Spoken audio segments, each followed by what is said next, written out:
A nossa conversa hoje é um assunto que poucas pessoas mexem, poucas pessoas tocam, principalmente os próprios comunicadores, os próprios jornalistas que trabalham nos meios, que são os donos da mídia.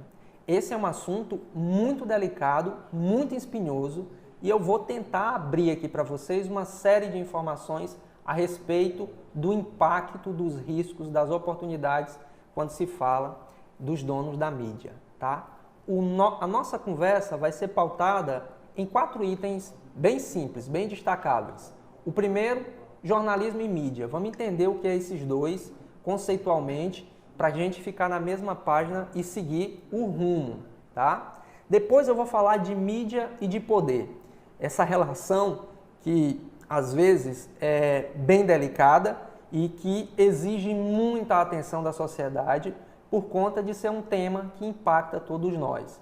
Tanto a política decidindo a nossa vida, seja para aumentar o imposto ou diminuir o imposto, ou uma política pública, como a mídia para comunicar esses assuntos que sempre vêm do poder público.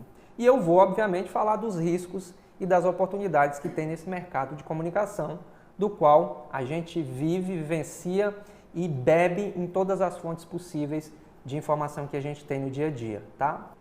Primeira coisa que eu preciso falar para vocês, para a gente ficar na mesma página e começar o livro, é o seguinte: mídia é um processo, quer dizer, na verdade a mídia é preciso a gente entender ela não apenas como algo simples na nossa vida. Ela é um conjunto de veículos de comunicação, de meios de comunicação que compõem um sistema. E esse sistema, muitas vezes, é muito complexo. E quando a gente não entende direito isso, enquanto comunicador ou enquanto sociedade, a gente acaba indo, como aquele linguajar que a gente tem aqui no Piauí, Maria vai com as outras. Então, é importantíssimo a gente entender o que é mídia. A mídia que eu estou falando aqui é esse conjunto, é esse sistema de meios de comunicação. Quais são esses meios de comunicação que eu estou falando? Estou falando de jornais, de revista, de televisão, de rádio e de internet, principalmente os blogs e os sites que compartilham notícia diariamente, tá? Então, muito importante que a gente entenda nessa conversa toda e para a nossa vida o que é mídia, tá?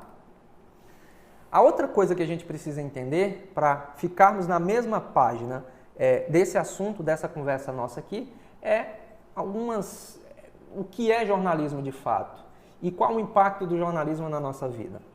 Eu gosto muito de um conceito bem simples que diz o seguinte: jornalismo ele tem como função principal jogar luz sobre os fatos, buscar a verdade factual. Deixa eu repetir. O jornalismo tem como função principal jogar luz em cima dos fatos, em cima dos acontecimentos e buscar a verdade factual. E aí a gente já começa com o primeiro problema nessa profissão que é tão bela, bonita e muito importante para a sociedade, que é essa coisa da verdade factual. Essa verdade factual não é tão simples assim a gente alcançar. Ela é um problema muito difícil. Ela tem uma certa dificuldade da gente conseguir encaixar. Muito bem. Então, verdade factual é um negócio bem complicado no jornalismo, tá? E aí, só para vocês terem uma ideia, a verdade factual não funciona assim. Acontece um acidente de moto, acontece um assalto em determinado lugar, a verdade ela não está lá. O jornalista não vai lá e pega a verdade e expõe. Não funciona bem assim, tá? O jornalista, o comunicador, ele precisa de uma série de técnicas para poder trabalhar esses elementos para construir essa verdade, tá bom? Isso é muito importante a gente entender. E esse é o primeiro desafio que a gente tem no jornalismo. Para ficar mais claro essa conversa sobre o que é a verdade, vamos ouvir um vídeo do Marcelo Taz, que é jornalista e também trabalha com programas de humor, talvez vocês conheçam. Ele foi apresentador e criador do CQC, por exemplo. Vamos dar uma olhada nesse vídeo e na volta a gente dedilha mais algumas coisas, conversa um pouco mais sobre essa questão da verdade para o jornalismo? Para mim, o jornalismo, no limite, ele consegue mostrar uma face da realidade. Muitos jornalistas são tão incríveis que eles conseguem realmente nos transportar por uma boa parte dessa realidade, mas por isso que é importante termos várias fontes de informação jornalística. Mas, para mim, sempre foi importante ter isso em mente, né? A realidade existe? Eu realmente sempre achei que existe mais realidade num filme do Fellini ou num romance do Dostoiévski do que numa página de jornal. Eu sempre sinto uma realidade na ficção ou no humor. E não é um julgamento. Aliás, eu sou um devorador de jornalismo. Eu assisto o tempo inteiro. Mas, para mim, há muito mais além do que a simples descrição ou a tentativa de descrição dos fatos. Olha só como é pesada e forte essa fala do Marcelo Taz. Ele meio que desmistifica essa verdade e esse desafio que o jornalista tem de trabalhar com a verdade. É muito difícil.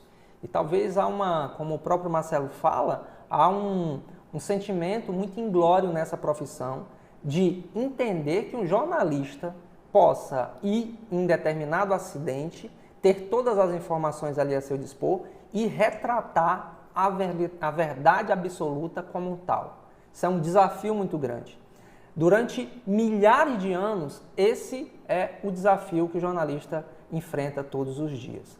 Além do que, essa verdade, quando a gente expõe os fatos, quando a gente verifica os fatos, a gente vê a verdade de cada um. Então, é bem complicado, é bem delicado e é bem desafiador todos os dias para o comunicador fazer esse trabalho. Eu vou trazer aqui alguns pontos para a gente pensar a partir dessa perspectiva do jornalismo, tá bom? O primeiro diz o seguinte: na maioria das vezes, olha só, na maioria das vezes, o fato passa a ser verdade quando ele é publicado pela mídia. Não sei se já aconteceu com você, mas já aconteceu algumas vezes comigo. Toda vez que eu recebo uma notícia no WhatsApp e essa notícia, por exemplo, às vezes são esdrúxulas, elas dizem que, por exemplo, o Papa foi encontrado bêbado numa esquina. E a primeira coisa que eu faço é tentar verificar isso em um site, em um jornal que tenha credibilidade. Então, isso é o que está acontecendo no dia a dia, na nossa vida, a todo momento. A segunda coisa sobre jornalismo que a gente deve pensar e entender melhor é que a verdade, ela é um processo de construção social, tá? Então, isso é muito delicado a gente, enquanto comunicador, se achar pretensioso e achar que a gente é dono da verdade. Que a gente vai ali em um determinado evento, seja um delito, seja uma ação positiva, e traz isso para a página de um jornal e aquilo é a verdade absoluta. Isso é muito pretensioso. A outra questão que é para a gente pensar sobre jornalismo é a questão da independência. E aí a gente tem dois tipos de independência. Uma, a independência do veículo e outra, a independência do jornalista. Muitos veículos de comunicação, eles são, e todos nós sabemos, financiados pelo poder público. E aí entram várias questões, tanto ética como o pré-requisito, como inclusive a liberdade de que o jornalista poderia ter para escrever alguma coisa que não agrade ao candidato ou ao governante naquele período. Então, isso é algo que a gente precisa colocar na mesa na hora de conversar sobre jornalismo. Tá. Eu vou trazer um vídeo do Geneton Moraes, que é um jornalista premiadíssimo e morreu faz pouco tempo, e ele fala um pouco mais sobre essa questão da verdade para o jornalismo. E eu quero que isso fique claro na cabeça de vocês o quanto é desafiador. Talvez nós sejamos privilegiados por entender um pouco mais essa profissão e tentar retratar as verdades que acontecem no nosso dia a dia. Vamos dar uma olhada nesse vídeo do Geneton Moraes e aí a gente comenta em cima desse vídeo. Eu acho que o jornalismo já começa com uma impossibilidade física, né? O jornalismo de papel é você aprisionar a realidade num retângulo ali de papel, então já é uma coisa impossível. Na televisão é você comprimir a realidade em 1 minuto e meio, o problema do tempo ali. Então já é uma contradição física, né? O jornalismo. Agora, eu acho que você nunca vai ser 100% fiel a tudo, porque eu acho também, isso é uma coisa, os filósofos discutem esse assunto há séculos, mas talvez a realidade seja irreproduzível. Mas o jornalismo, o que a gente pode dizer a favor do jornalismo é que talvez a coisa que tenha chegado mais perto de reproduzir a realidade tenha sido o jornalismo, né? Primeiro com o talento, a capacidade de observação do repórter, e com o passar dos anos e das décadas e dos séculos, com o avanço do equipamento. Então hoje você consegue reproduzir com alguma fidelidade, mas é claro que vai passar sempre pelo filtro. Olha só aí, Geneton Moraes, que tinha pelo menos 40 anos de profissão já nesse mundo do jornalismo, falando uma verdade que às vezes fica escondida, fica nos bastidores, tá? Tem duas coisas muito importantes do que ele fala nesse vídeo, que a primeira é o seguinte, e eu vou dizer para essa câmera aqui bem baixinho, o jornalismo, ele é limitado. E a gente acha que jornalismo é algo que não tem limites do ponto de vista geográfico. Mas olha, para você contar uma verdade, em 1 minuto e meio, né, uma verdade absoluta a respeito de um fato, e publicar essa verdade em 1 minuto e meio, seja numa TV ou seja numa rádio, ou contar essa história em uma página de jornal, para que aquilo tenha todas as verdades a respeito daquilo, é um desafio muito grande. Mas tem muitos comunicadores inteligentíssimos que têm um talento absurdo e conseguem retratar ou chegar muito próximo dessa realidade, tá? Esse é o primeiro ponto, a limitação do jornalismo, tá? O segundo ponto que Geneton Moraes fala, e eu acho isso importantíssimo, é de que por mais que haja essa limitação, entre todas as profissões que a gente conhece, talvez seja a que mais se aproxime tecnicamente de poder retratar realidades. O jornalista, ele é um ser muito privilegiado, o comunicador é um ser muito privilegiado sobre esse ponto de vista. Daí se exige muita responsabilidade, porque cada vez que a gente se aproxima da verdade das coisas, a gente acaba descobrindo que a gente nem sabia tanta coisa assim. Então, é como Platão, como Sócrates dizia, né? Se você sabe, quanto mais você sabe sobre aquilo, mais você fica sem saber. Então, são pontos importantíssimos para a gente pensar sobre o quanto essa profissão, o jornalismo e a comunicação são delicadas de se entender. E aí você deve me perguntar o seguinte, e para que serve o jornalismo? Para que serve a comunicação informacional? Ela serve principalmente para informar, formar e inconformar. Vou repetir. Jornalismo serve para informar, formar e inconformar. Muitas vezes é bem difícil a gente fazer esse processo em uma matéria, tá? Porque existe uma série de interesses, porque existe um jornalismo que é limitado, porque existe um sistema midiático que é composto por uma série de veículos de comunicação, portanto tem concorrência, tem uma série de outros elementos que se envolvem aí. Então você está num mar imenso de informações e para exercer essa coisa do informar, formar e inconformar é desafio, tá? Eu vou trazer um cara lá de longe, lá dos Estados Unidos da América, para falar um pouquinho sobre o jornalismo numa perspectiva mais crítica, mais ácida, porque eu acho que muitas vezes nós jornalistas não olhamos, não fazemos a autocrítica do quanto o sistema e às vezes até as nossas limitações por conta do sistema são desafiadoras e não são expostas. Então eu vou trazer um cara lá de longe, poderia trazer alguns autores daqui, mas a gente vai trazer um cara lá de longe.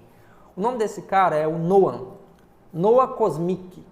Noah Cosmic. Ele é um filósofo que já escreveu mais de 70 livros e ele é um crítico da imprensa contemporânea que a gente tem. Uma frase que ele diz, que eu acho que é muito emblemática, que muitos talvez de vocês conheçam, ele diz o seguinte: a imprensa pode causar mais danos do que a bomba atômica. E olha, é verdade, a imprensa, tanto para o bem como para o mal, pode causar danos e, claro, pode causar muitos benefícios para muita gente. Então, já há elementos para a gente entrar na segunda parte da conversa aqui sobre essa coisa do poder da mídia, tá? E o Noah, tentando resumir, se é que é possível a gente resumir o pensamento dele sobre essa coisa do jornalismo, ele tem um texto que diz mais ou menos o seguinte, abre aspas, a imprensa pouco perturba a elite dominante, pois produz um chamado consenso fabricado. Eu vou repetir essa parte. A imprensa pouco perturba as pessoas ricas, pois ela produz um consenso fabricado.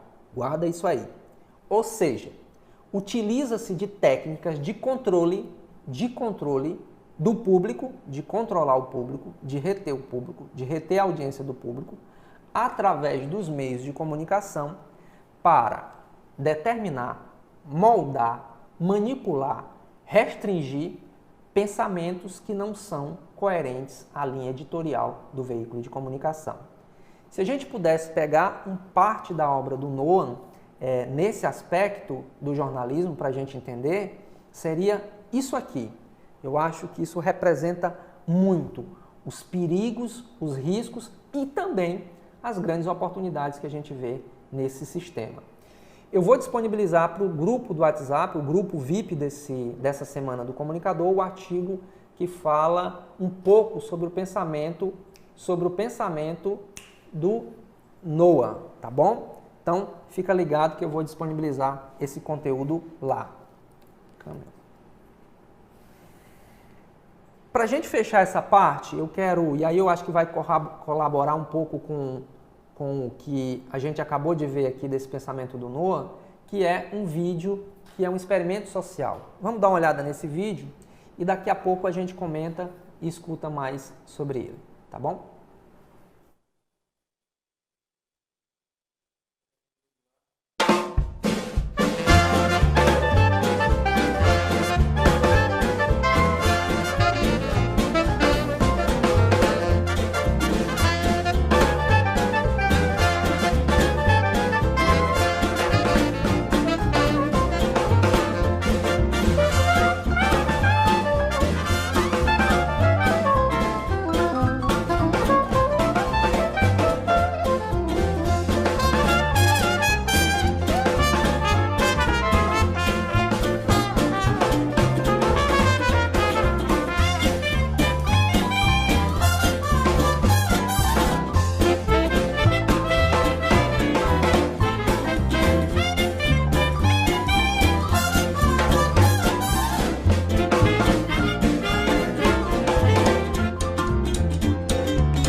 Muito bem. Olha só, tem aquela expressão Maria vai com as outras. Geralmente, nós que somos tidos cidadãos comuns, que às vezes a gente não tem todas as informações, a gente em algum momento da vida se pega indo com os outros. E isso na comunicação é uma ferramenta poderosíssima para conduzir massas, para fazer com que pessoas sigam aquele pensamento, ou aquela ideia, ou aquela pauta, enfim, aquela matéria. E isso é bem delicado e também é o que mostra um pouco do poder da mídia, tá?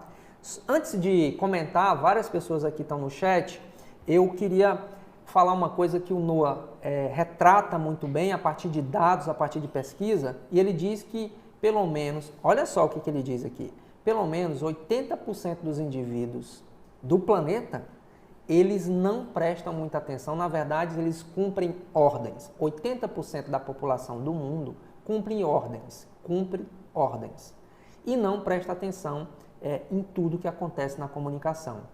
Na verdade, para corroborar um pouco com esse pensamento do Noah e com essa base de pesquisa da qual ele propõe isso para a gente, ele analisa isso para a gente, ele coloca isso para a gente, é importante dizer que a imprensa ela também não é tão transparente assim. E esse é um problema. Se a gente pouco entende que a imprensa tá tudo tranquilo, tá tudo beleza, a gente nem vai buscar interesse em saber um pouco mais sobre isso, tá? Passando para o segundo tópico, que eu acho muito importante para a gente entender quem são os donos da mídia no Brasil. Aliás, você sabe quem é o dono da mídia no Brasil e eu vou conversar um pouquinho sobre isso agora com vocês, a partir de um documento que foi feito pelo Intervozes, que é um coletivo de comunicação, e nesse coletivo, quer dizer, nesse documento, né, Intervozes e outras instituições participaram dessa categorização, a gente pode dividir os donos da mídia no Brasil em 4 categorias. 4 categorias. A primeira categoria são os que a gente chama de cabeça de rede. São os controladores dos grandes conglomerados de comunicação do Brasil. Tá? Entre eles a gente tem, claro, a Organização Globo, que tem quase 60% das afiliadas no Estado brasileiro. É um poder enorme de alcance. É um poder enorme de alcance. Portanto, há muito do que se diz na Globo e em outros veículos de comunicação, mas principalmente na Globo, que há um peso muito grande, porque a audiência e o alcance dela é muito grande, tá? Bem, outro veículo, outro dono, na verdade, da mídia, a Globo, claro, é controlada pela família Marinho, vocês sabem disso, né? Tem a Record, que é controlada pela Igreja Universal do Reino de Deus, Bispo Edir Macedo. Tem o Sistema Bandeirantes, que é controlado pela família Saad. A gente tem também, como donos da mídia no Brasil, o SBT, que é controlado pelo Silvio Santos. Aliás, é bom até abrir uma aspas e falar o seguinte, o genro do Silvio Santos é deputado federal e acabou de assumir o Ministério das Comunicações, que é quem controla todo o sistema de publicidade, inclusive agora, pela primeira vez, ele controla o sistema de publicidade midiática no Brasil e também controla as concessões de rádio e televisão em todo o Brasil. Isso não é pouca coisa não, isso é bem e é muito delicado essa proximidade. Será que o genro conversa com o Silvio Santos? Será que eles conversam? O que você acha? Outro grupo que é cabeça de rede, muito importante no Brasil, é o Estado de São Paulo, o Grupo Estado de São Paulo, né, que é comandado pela família Mesquita. Tem o Grupo Folha, que é comandado pela família Frias. E tem o Grupo Abril, que controla pelo menos 70% das revistas em todo o Brasil. Revista ainda tem seu peso. Não pense que a revista perdeu o peso, não. Ela ainda tem seu peso. Tem muito migrado para o online, mas tem seu peso. Um exemplo disso é a própria Veja, tá? O Grupo Abril ele é controlado pela família Civita. Esse é o primeiro grupo. O segundo grupo, que comanda a mídia no Brasil, ele é formado principalmente pelos grupos regionais, nacionais e regionais. Ou seja, aqueles grupos que têm um poder econômico grande naquelas regiões, tá? Eu vou citar aqui 4 grupos dos quais eu acho que são mais emblemáticos, tá? Pode ser que algum desses seja aí na sua cidade, no seu estado. O primeiro, o Jornal do Brasil, que tem um poder econômico muito grande e tem um alcance também muito grande. Então, são grupos regionais com esse poder bem grande. Gazeta Mercantil, Grupo RBS, que é lá de Porto Alegre, né, que comanda o Zero Hora, e isso, eles comandam mesmo, tem um poder muito grande. E as organizações Jaime Câmara, que é em Goiás, em Tocantins, aí, nessa região mais do centro-norte, no centro do Brasil, centro-norte não, no centro do Brasil, tá? Esse é o segundo grupo. O terceiro grupo, aí vai caindo. Você tem um grandão, cabeça de rede, vem para o segundo grupo regional e aí vai caindo. O terceiro grupo, ele é composto por afiliadas. As TVs afiliadas e as rádios que são afiliadas a grandes conglomerados nacionais. Então, eles respondem, de certa maneira, a linha editorial do que está lá na TV grande, mas tem uma certa liberdade. E aí tem um ponto. Geralmente, essas TVs que são afiliadas no Estado, elas têm algum controle, com o poder. Na verdade, não tem controle, mas elas têm algum diálogo com o poder público, né? Com o poder econômico. O principal financiador da mídia nos estados, com certeza, sem dúvida, é o poder público, seja a prefeitura, seja o governo do estado, e nem pouco, mas um percentual muito menor vem da iniciativa privada, embora tenha em alguns estados aumentado muito, casos, por exemplo, como do Ceará e outros tantos estados, mas na maioria vem do poder público, esse financiamento. Aqui no Piauí, por exemplo, a gente tem 3 famílias que dominam a comunicação nesse formato, nesse terceiro grupo. A família Tágera, a família Alencar e a família Guimarães. Essas 3 famílias têm complexo de comunicação e têm outros negócios. Então, eles fomentam muito esses negócios que eles têm através da comunicação, dos veículos de comunicação que têm. O quarto grupo, para a gente finalizar, os donos da mídia, são aqueles grupos pequenos, são aqueles mais alternativos. É uma TV que tem um cara lá que está batalhando para tentar sustentar, que não tem, às vezes, vínculo com o governo, que tem lá como principal objetivo de sustentabilidade, tem como principal elemento de sustentabilidade a iniciativa privada, é aquela rádio que é, de certa maneira, independente do poder público, mas fica ali lutando, promovendo conteúdo, e, de alguma forma, esses veículos também têm algum poder, têm alguma aproximação em determinados momentos com o poder público, principalmente em cidades menores. Já prestou atenção que quando a rádio, naquela cidade que tem entre 10 mil, 30 mil habitantes, quando o dono da rádio fala alguma coisa ou quando ele se propõe a apoiar determinado candidato, quando não é o próprio candidato, geralmente ele exerce um poder maior do que os outros que não têm aparelho de comunicação na cidade. Então, no quarto grupo, a gente tem esses veículos de comunicação, tá? Bem, para a gente fechar essa coisa do poder, tem um caboclo chamado Rupert Murdoch. Talvez vocês estejam achando que ele é um russo, mas ele não é russo, é um americano. E ele é o cara dono de uma corporação gigantesca no mundo, um complexo gigantesco no mundo de comunicação, um império colossal de comunicação. Ele está presente em 133 países, só para vocês terem uma ideia do poder desse cara. 133 países. Que trava a língua do cacete, né? Esse número, rapaz. E aí, isso é um poder enorme. O cara está em tudo que é lugar, certo? E ele tem uma frase que diz o seguinte. Ele disse isso em determinado momento. Olha só o que ele disse. Não se preocupem. Não se preocupem. Não queremos controlar o mundo. Nós só queremos uma parte do mundo. Olha só a pretensão do cara. E ele realmente está em boa parte do mundo aí, se a gente considerar isso. Vamos assistir um vídeo para a gente fechar essa coisa dos donos do poder e aí a gente vem para uma outra parte que são os riscos desse poder todo na mão de poucas pessoas. Vamos lá, vamos ver o vídeo. No Brasil, apenas 11 famílias controlam a maior parte da informação que circula no país.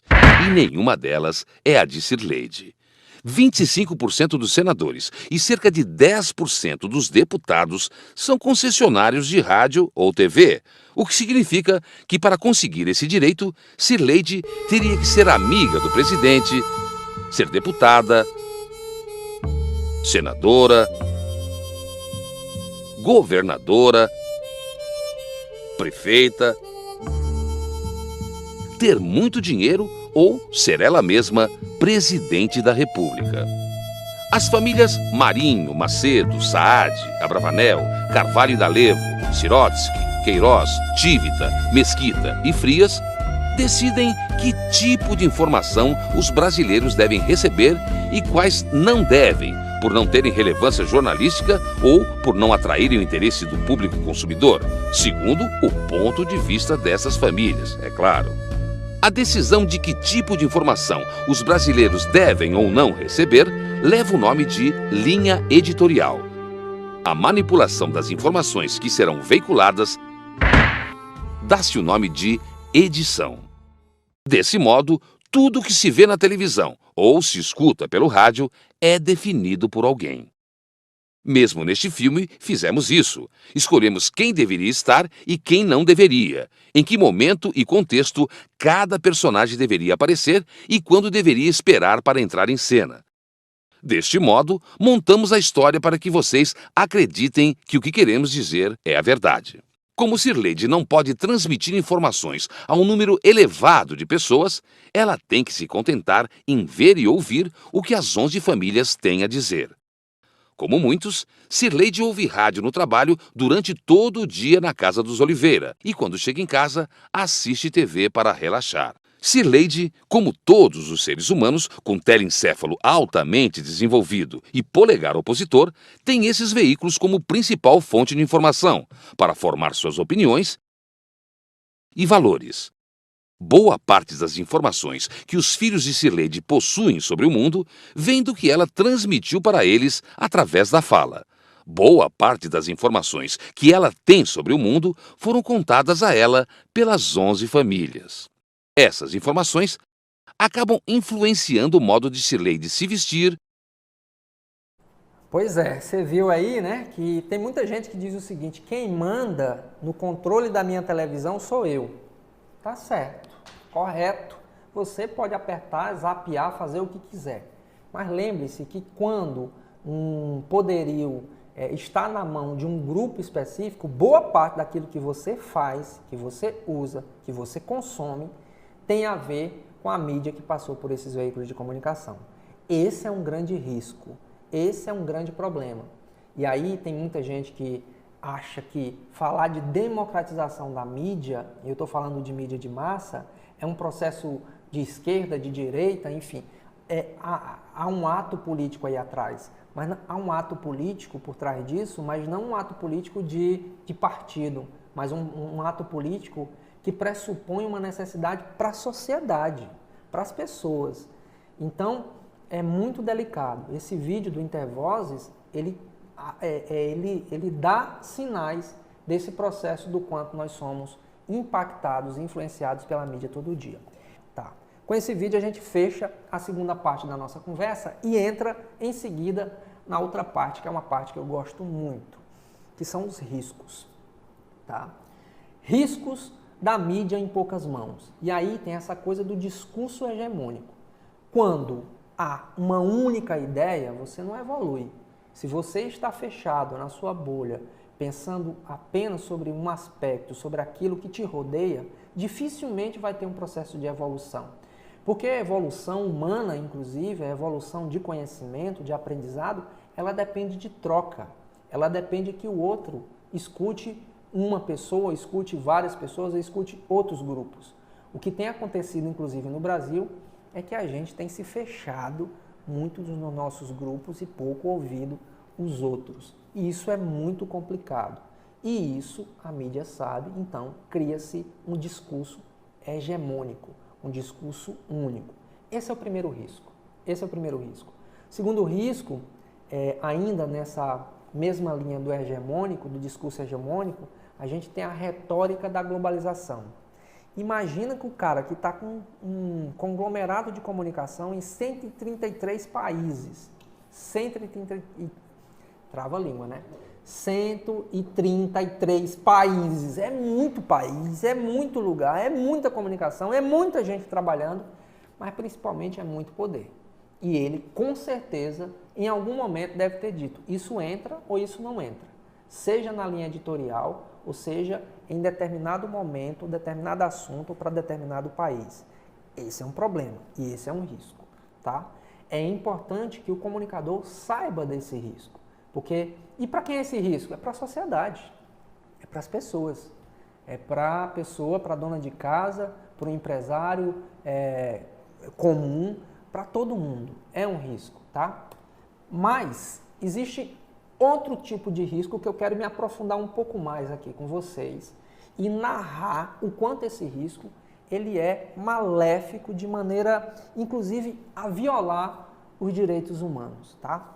Presta muita atenção no que eu vou conversar com você agora, do quanto isso é importante, principalmente para comunicador entender.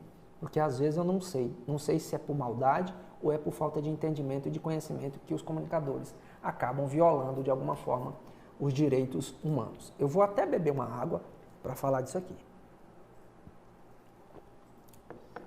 Bem, nessa parte eu vou conversar com vocês sobre as violações de direitos na mídia brasileira. Esse foi um documento, na verdade, um programa de mapeamento de alguns veículos de comunicação, tanto rádio como TV, de 28 precisamente, que foi feito pela ANDI em parceria com Intervozes para saber se esses veículos de comunicação eles tinham exposição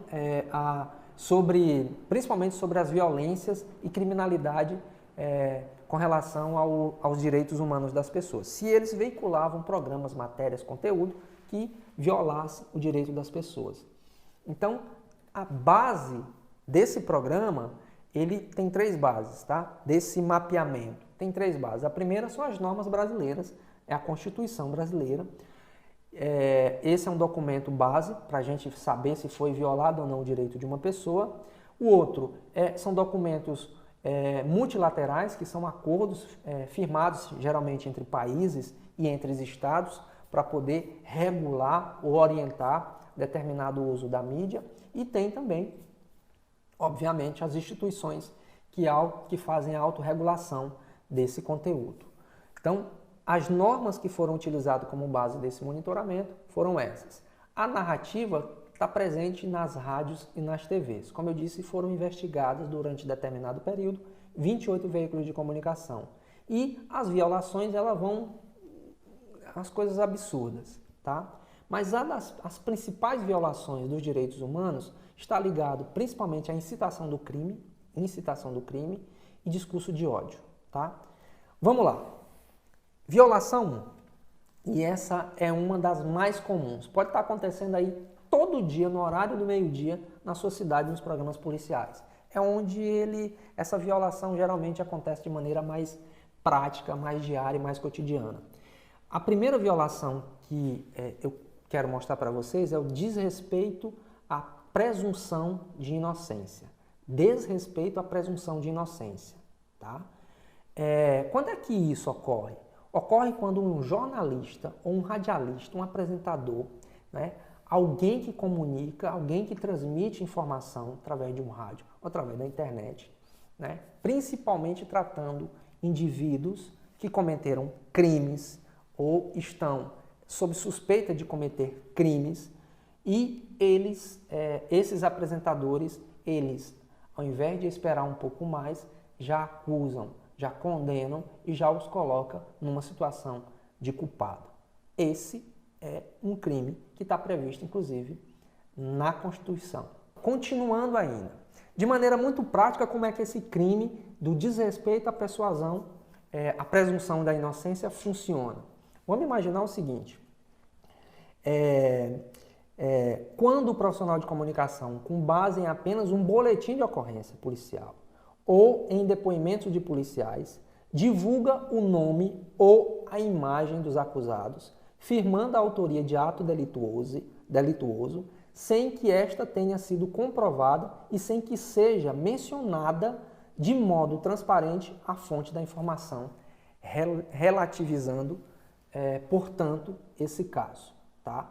Então, eu às vezes não consigo compreender como é que um comunicador, um jornalista, alguém que está trabalhando numa TV ou numa rádio, sai da redação pautado apenas por um boletim de ocorrência e chega na delegacia, está lá o coitado que deve ter cometido talvez o crime, mas que ele chega com um microfone na mão, empunha o microfone e coloca na cara do cara para ele responder alguma coisa. Perceber onde é que está o crime? Não estou dizendo que o cara não é culpado, não. Mas o crime está em que o comunicador precisa saber que isso não funciona assim. É uma instância muito primária para que um comunicador diga que aquele cara é condenado, que aquele cara é culpado. E geralmente a gente tem visto isso, às vezes até de maneira cômica. Pois é, se não fosse trágico, seria muito cômico fazer isso. Tá? Esse é um cuidado que a gente tem que ter e esse é um grande risco que a gente comete, que a gente tem no dia a dia da nossa imprensa, da nossa mídia. Mas vamos lá. Onde é que está o crime e onde é que está tipificado esse tipo de crime que eu acabei de citar para vocês, que eu narrei para vocês? Constituição Federal, no artigo 5º principalmente, e aí diz o seguinte, artigo 5º, ele tem lá um item que diz o seguinte: ninguém será considerado culpado até que o trânsito em julgado de sentença penal condenatória seja definitivo. Então, não é nem para entrevistar o cara. Veja só, aí talvez vocês vão me balear, talvez, de perguntas e de questionamentos. Mas o comunicador não é nem para entrevistar o cara que ainda acabou de ser pego no flagra, mesmo que tenha roubado qualquer coisa, enfim, cometido um delito. Não é nem para o comunicador entrevistar essa pessoa. O que talvez isso traria como pauta importante para a sociedade refletir, e aí, Sandra, você perguntou sobre como é que a gente consegue fazer com que o jornalismo seja mais social, mais amplo e fuja um pouco dessas amarras, é pensar que aquele sistema prisional ele está fragilizado, que o sistema de segurança do Estado está complicado. Então, são pautas e abordagens diferentes para tratar esse objeto, tá bom? Então, esse é um primeiro ponto onde esse crime acontece quase todos os dias nas TVs. Amanhã, meio-dia, liga lá no jornal, um programa policial e você vai ver como isso acontece. Segundo, existe uma convenção americana sobre os direitos humanos que inclusive o Brasil é signatário. E tem 2 itens lá que é muito claro nessa coisa da violação. Primeiro item, toda pessoa acusada de um delito tem direito a que se presuma sua inocência, enquanto não for legalmente comprovada a sua culpa. Esse é um item. O outro existe e tem que ter concessão ao acusado do tempo e dos meios necessários à preparação de sua defesa. Me pergunta assim, chega a me dar uma certa frieza no corpo. Esse jornalista que recebeu a pauta a partir de um boletim de ocorrência de um policial da delegacia, que foi imediatamente até a delegacia entrevistar aquele cara que deve ter cometido o crime, será que deu tempo para esse cara se preparar para se defender?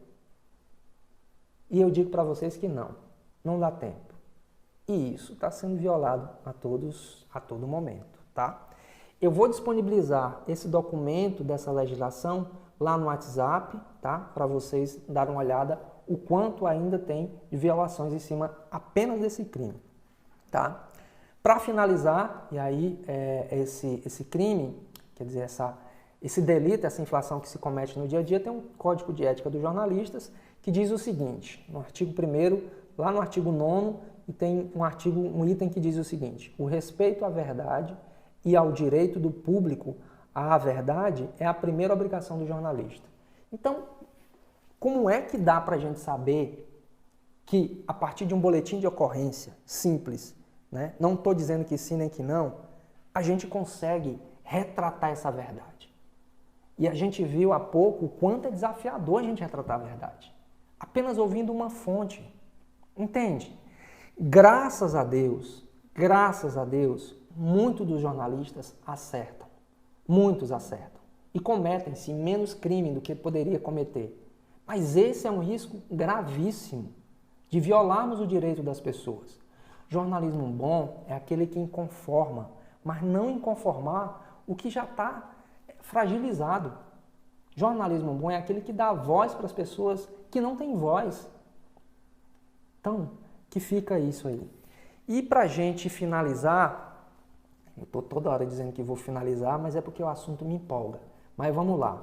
Por que eu acho que isso é muito complicado você fazer essa abordagem, fazer uma matéria jornalística do cara que está lá na delegacia, acabou de ser preso, seja em flagrante, e receber um boletim de ocorrência, mandou um boletim de ocorrência para a imprensa, e aí ele vai pesquisar. Porque no processo penal, e quem for advogado, por favor, me diz se eu estou errado aqui no chat, mas no processo penal, eu não sou advogado, no processo penal tem 3 fases muito distintas. A primeira é o inquérito policial. O inquérito policial vai lá, investiga e faz o laudo disso e manda para o juiz, que é o segundo processo penal. Quer dizer que faz parte da segunda etapa do processo penal. Manda para o juiz investiga e envia a denúncia à promotoria, para a promotoria tomar a decisão se denuncia ou não o acusado.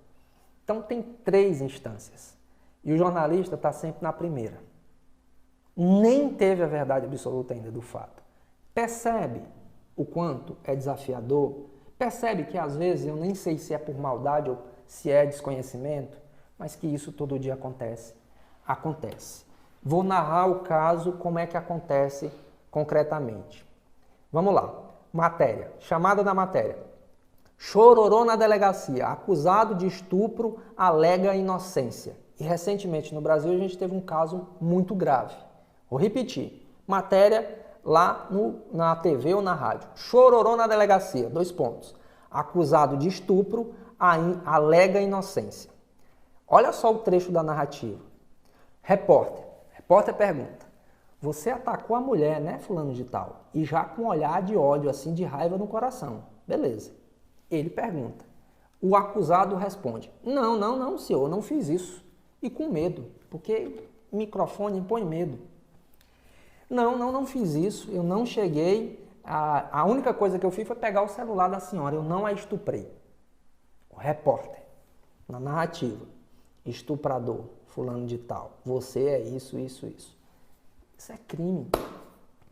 Isso é crime. Não estou dizendo, de novo, não estou dizendo que talvez aquele cara não seja culpado. Mas se não for, não há direito de resposta no mundo que reveja isso. E na história do jornalismo, há diversos erros acontecendo todo dia. Essa é a questão. É por isso que o risco de que os conglomerados de comunicação fiquem em uma mão só. Tá? Ok? Fechamos aqui, agora eu vou responder um monte de perguntas. Aliás, só para fechar, vamos ver esse vídeo, que é de um jornalista local, que faz um pouco sobre isso, tá?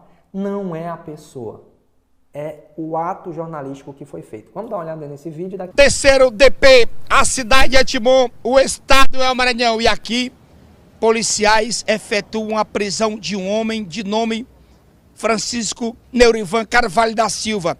Sabe o que ele estava fazendo? Aprontando nas ruas desta simpática cidade do estado do Maranhão. Francisco Neurivan estava praticando assaltos quando a polícia chegou e efetuou a sua prisão. Mas será que é a primeira vez que Francisco Neurivan dá trabalho à polícia? É a primeira. É a primeira? Quer que seja a última também? Vai ser a última. Tu estava sozinho? Não, tu tava lá comigo. Eu estava contigo? Eu sou ladrão como tu? Eu sou assaltante? Me responde agora. Amigo, Sim, eu estava contigo. Eu tô te deixando de bom. Eu te fiz uma pergunta, eu estava contigo? Sim, meu amigo, você vai me cuspir mesmo, é? Sim, eu tô te perguntando se tu estava contigo. Responde aí, tu que eu tava contigo, rapaz. Agora o povo tá sabendo que eu tô contigo. Eu estava contigo no roubo? Tu deve saber, né? Ora, mas parece que tu tava não. Sim, eu sei que não tava. Tu tá rindo que eu tava? Tu é uma alma velha cebosa, descarado, rapaz. Agora tu vai falar com o delegado. Aí, agora tu vai ser agora autuado mais uma vez que eu tava com ele. Olha, rapaz, você quer ver ele dizendo de novo? Eu perguntei, tu tava com quem? Moacir, bota ele dizendo de novo aí, tu tava com quem? Tu tava lá comigo. Olha, você tava comigo. Mas, rapaz, bicho descarado. Tu tava lá comigo. Você viu, hein, pastor? Vi e ouvi. Você acha que eu estava com ele? Negativo. Então tá aí o meu pastor, o meu cinegrafista, e aí é o Francisco Neurivan, passado na casca do alho, disse que é a primeira vez que tava roubando, mas esse bicho aí é ladrão fino, alma cebosa. Olha a cara dele, descarado todo. Veio tá trabalhando, bicho velho descarado. Essa alma cebosa, tá na leite, pastor? Então tá na tela da TV Antena 10. Meu amigo Tony Black, eu tenho um carinho enorme pelo Tony, né? Então, vejam que é tão comum esse tipo de abordagem e eu tenho quase que absoluta certeza que não é por maldade. Às vezes falta um pouco mais de técnica e veja que é uma matéria jornalística que foi ao ar com uma fonte. Como é que pode ter verdade nisso, gente? Então, esse é o desafio. Para a gente finalizar, a gente precisa ver ou esquecer a parte romântica do jornalismo e entender que o que é dito muitas vezes na mídia de massa efetivamente afeta a nossa vida, positivamente ou negativamente.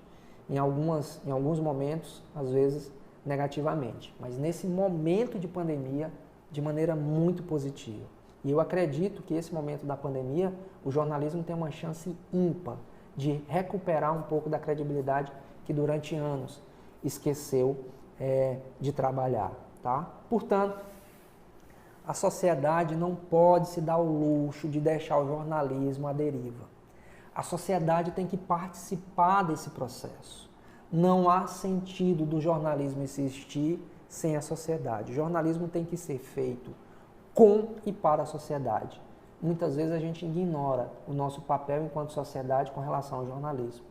Se não tem audiodescrição na TV da sua cidade, liga para lá, porque é lei. Cobra. Faz parte do processo. Isso faz toda a diferença.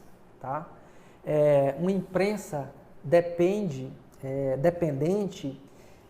de recursos do Estado, dificilmente tem total independência de fazer o que diz. Mas a gente, enquanto sociedade, somos os fiscalizadores desse negócio. Tá? Tem muita coisa para falar aqui, tá? Tem as oportunidades, e aí eu só vou para finalizar, abrir o leque dessas possibilidades de oportunidades para o mercado. Primeira, do que está acontecendo já hoje, é a convergência de mídias. Nesse processo de convergência de mídia, todos os veículos de comunicação de massa estão mudando, então está cheio de oportunidade, cheio. As TVs, as rádios, elas não estão sabendo direito como é que faz, sabe? As coisas, as transmissões, enfim. Então, está na hora de que vocês se aprofundem um pouco mais nesse processo da convergência. As mídias, a TV, precisa estar no digital e vice-versa, e precisa estar de uma forma diferente, tá bom? Convergência de mídias é um universo gigante de oportunidades. Quando eu falo oportunidade, eu estou falando de emprego, de renda para você que quer ser comunicador. Outro ponto é a desinformação. A gente tem falado aqui de fake news, falamos no início, e nunca se falou tanta mentira na internet. O fato de se falar mentira e de ser um problema é uma oportunidade também. Tem surgido no mundo inteiro diversas agências de checagem de notícias. Ou seja, o que é essencial para o jornalismo, que é checar, é obrigado a surgir empresas, organizações, veículos de comunicação apenas para checar. E a outra, gente, a outra grande oportunidade que abre um leque gigante é a tecnologia. Você, com um celular, consegue impactar a vida de muita gente. Agora, precisa de conteúdo. O conteúdo é o que vai fazer a diferença. A melhor plataforma é o conteúdo.